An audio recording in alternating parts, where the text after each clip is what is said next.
we go. This is it. Crisis, danger, the thrill of adventure. Adventurers Guild! Finally, our days of rescuing kittens and finding lost puppies are over! The age of adventure is upon us! Roll up, youngsters! Join the Adventurers Guild today! In this time of great upheaval, we must rally together, take on the dragon, and save our great city of Mondstadt! What? What? The Storm Terror threat is resolved? I missed the acting clanmaster's speech? Storm Terror should have put up more of a fight. We didn't get to join in.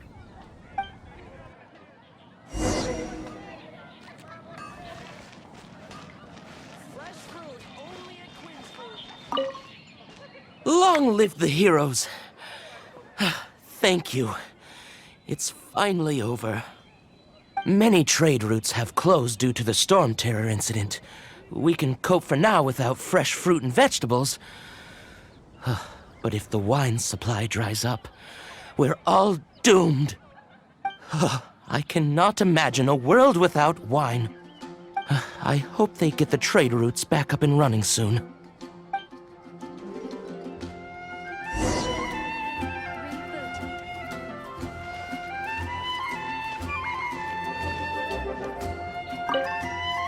So Storm Terror's true identity is Dvalin, one of the Four Winds. We never should have forgotten his past sacrifice for Mondstadt. Every cloud has a silver lining. We're fortunate that our relationship with the Dragon of the East didn't sour past the point of no return. For that, we have you to thank. And Jean for her unfailing devotion. As long as we have the Knights of Favonius, peace and freedom will prevail in Mondstadt.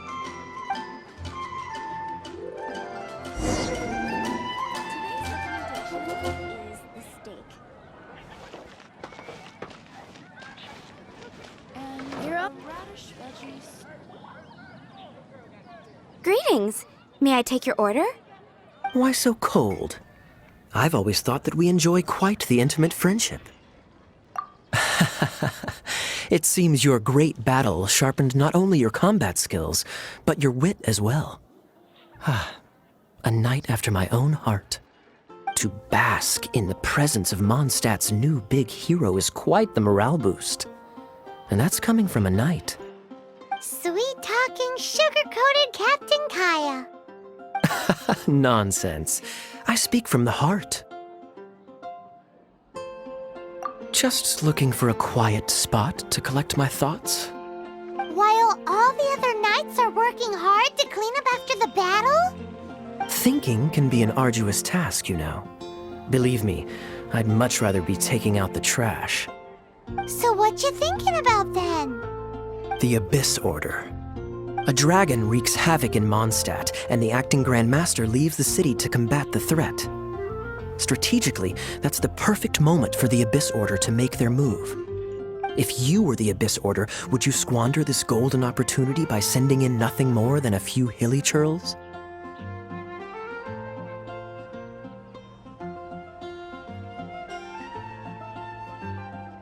To get to the bottom of it, I decided to wait. So I waited, and watched for their next move. Then came the day you made all hell break loose in Storm Terror's lair. Just as the hilly churl's cries sounded from the city gates. That same day, I saw shadowy figures lurking in the city itself. Inside the city? Well, all the other knights were outside, fighting the enemy. As you can imagine, that left the inside of the city completely unguarded. Except for me, of course. And so I approached the Abyss Order infiltrators for a bit of, let's call it fraternizing. Through various means, I managed to gather some rather interesting intel. The situation is this. The Abyss Order, they are united under a single leader. The Abyss Order has a leader? Yes. And it was this very leader who devised the plot to turn Dvalin into a weapon of war. What exactly did you have to do to find this out? Let's just say I'm blessed with certain linguistic powers. There's more. The Abyss Order has a name for this leader. They call her the Princess. Now, I'm sorry to cut this intelligence briefing short, but I do believe I spy Amber heading this way. I think she's still angry with me for my absence from the defense effort during the attack. I'd better slip away before she notices me.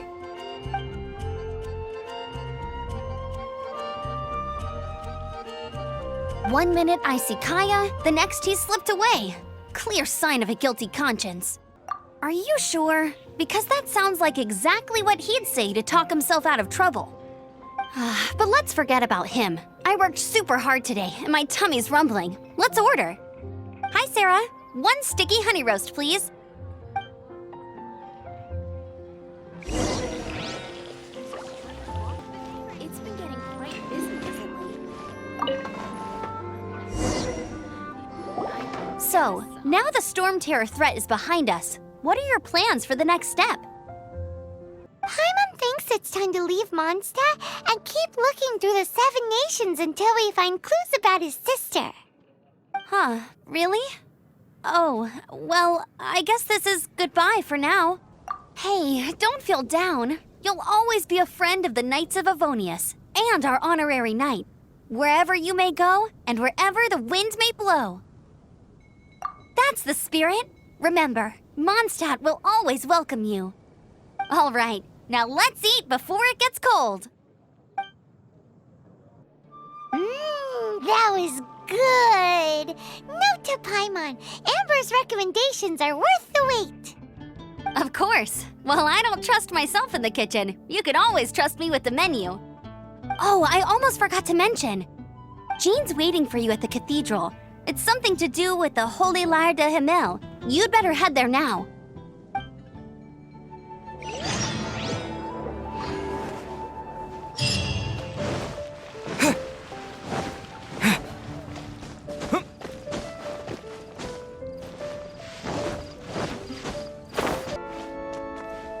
This is Barbara, the deaconess of the church. She is here to retrieve the Holy Lyre de Himmel.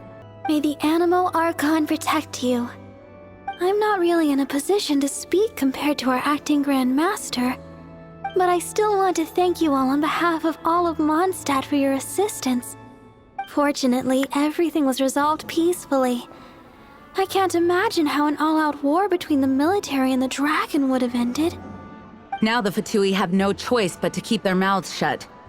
They must be annoyed that things didn't turn out as planned for them. This time, they even lost their best excuse to pressure the Knights of Favonius. Diplomatically speaking, they gained nothing, and on the contrary, simply proved just how vexatious they can be. Sounds like quite the story. So, did you bring the Holy Lyre with you? We cannot ask you to keep defending the Lyre forever. The Seneschal has been pressing me for a while now. We, did bring it with us. It's a little...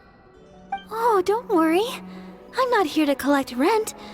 The church has always received special funding. The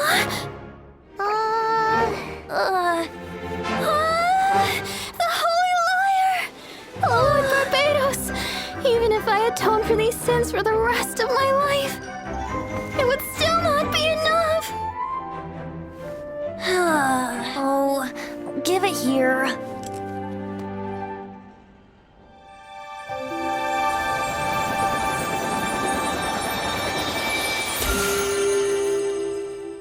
How could this Holy Lyre, but how? Huh? Let Paimon see! No. I don't know how you managed to fix it, but you'll never touch the lyre again! We, really should get going. That trick I used to repair the Holy Lyre. I mean, the magic I used isn't going to hold forever, you know. What? You tone-deaf bard! Hey, don't go!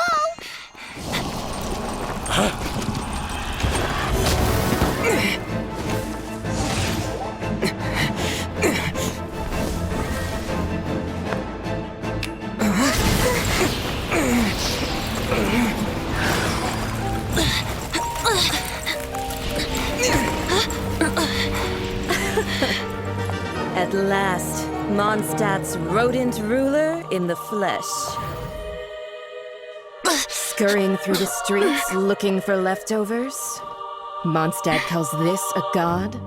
Resident rodent beats invasive vermin. Don't you dare speak back to me, insolent bard. Absentee Archon of Mondstadt. How impotent you've become. That smirky wear looks out of place. Did you steal it from your master's face? Should have held your tongue.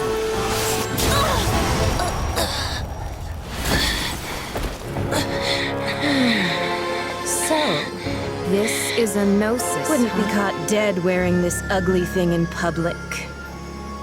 Beauty is a waste when the beholder has no taste.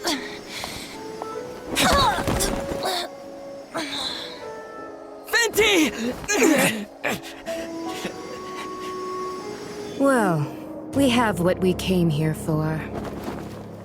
Come, before our dear Favonian friends arrive. Leave nothing for them to find.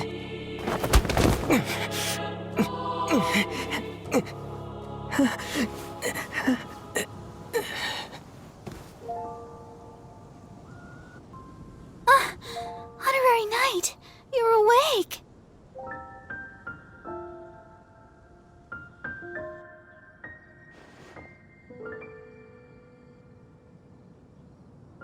Planet? Don't listen to his nonsense, Miss Barbara.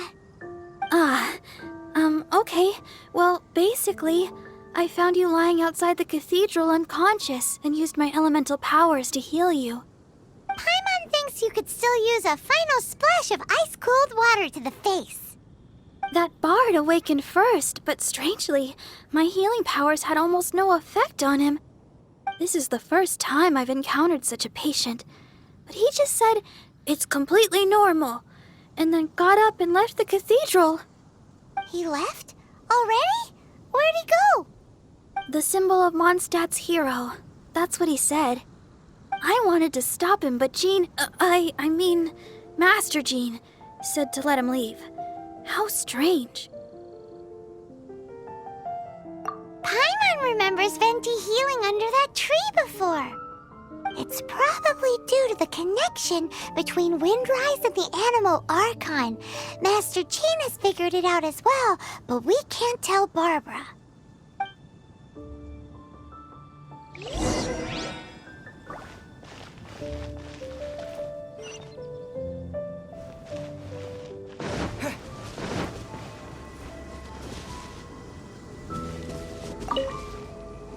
The wind amongst the branches is good. I love the way it smells. I said the exact same thing last time. Why do I only say these things when I'm down on my luck? So you noticed. This isn't something I'm meant to discuss with ordinary people, but I suppose I can let you in on the secret. As you know, visions are external magical foci that only a small minority of people possess. They use these visions to channel elemental power. In truth, every wielder of a vision is one who can attain godhood and ascend to Celestia. We call such people allogenes. Allogenes? Paimon's never heard of them before. That's because this is a secret that only Archons are privy to. We don't need primitive tools like visions. Instead, each Archon has an internal magical focus that resonates directly with Celestia itself, known as a gnosis. It's just a glowing glass ball I carry around to avoid suspicion. So who was that nasty woman who sent Paimon flying and stole your gnosis? Her name is Signora, number 8 of the Harbingers. She and the rest of the Harbingers have been given godlike executive authority by the Tsaritsa of Snezhnaya, and with it, strength surpassing that of other mortals. The Tsaritsa of Snezhnaya? Isn't that... Indeed. She is one of the 7, the Tsaritsa who reigns from her winter palace, and the one person that the Fatui Harbingers all answer to. The seven don't always get along well, but still. I never thought that she would plot to steal another Archon's Gnosis. How should I put this? 500 years ago, I knew her well, but I can't say the same is true now. You see, a certain catastrophe happened 500 years ago, and after that, she cut off all ties with me. But we can save discussion of the Cryo Archon and the Fatui for another day. If you seek the rest of the seven, many difficulties lie ahead of you still. You should head for Mondstadt's neighboring nation of Liyue. The Geo Archon who reigns there, unlike me, administrates his entire region personally. He only descends once every year to give his divine predictions, which set the direction for Liyue for the rest of that year. Even so, it sounds like he works much harder than a certain someone, In any case, this year's Rite of Descension is soon to begin. If you miss it, you'll just have to wait another year. What? Oh, why didn't you tell us before? Well, then bye! We're going! One moment, Windborn Outlander. Just use it gratefully. Or, better yet, treat me to a glass of dandelion wine. Traveler, as you set off on your journey once again, you must remember that the journey itself has meaning. The birds of Tevat, the songs in the cities, the Tsaritsa, her Fatui and the monsters, they are all part of your journey. The destination is not everything. So before you reach the end, keep your eye great. So that's that for the Animo Archon's admonishments. Back to Venti time. If you want to chat, now's the time. A bard stays not always in a single climb. Up till the end, Dvalin remembered his duty as one of the Four Winds. As such, I don't intend to forcibly strip him of that duty and force my ideals of freedom onto him. I just hope that Dvalin will be able to choose for himself and understand what freedom is. Before I became an Archon, I too was taught the meaning of freedom in this way by a friend. If you want to chat, now's the time. A bard stays not always in a single climb. Kaya shared some new intelligence, you say? Oh, I see. So, the Abyss Order has a princess who orchestrated the plan to corrupt Dvalin? They were probably trying to turn Dvalin into a weapon of war for the Abyss. But that said, I have never heard of any such princess of the Abyss Order. I think so too. Apparently. But how does a prince come out of nowhere and take command over the entire Abyss Order? If you want to chat, now's the time. A bard stays not always in a— That Fatui lady didn't hang around, did she? She just grabbed your Gnosis and left? She wanted to avoid any eyewitnesses from the Knights of Favonius. The slightest slip-up here would have destroyed the Fatui's diplomatic relations with the Knights. So they're just gonna keep acting like Mondstadt's allies as if nothing happened? If only the Seven Nations had banded together against the Abyss Order in the first place. The Fatui possess the strongest military among the Seven Nations, yet they've used it to steal the Holy Lyre, covet the power of gods, and use Dvalin as a bargaining chip against the Knights. Speaking of the lyre, didn't Diluc say something like this before? He said that the Fatui could only run amok across the Seven Nations and threaten the Knights because of the Harbingers. Yes. As I said earlier, the Cryo Archon has given them authority and strength beyond that of other mortals. The Tsaritsa... I haven't seen her in 500 years. What is she thinking? What's her plan? Whatever the answer is, I have a feeling it's only going to make your search for the Seven all the more difficult. If you want to chat, now's the time. A bard stays not always in a single climb. Not always. Well then, best be off to Liyue. If the dissension ritual you failed to tally, then another year you must dally.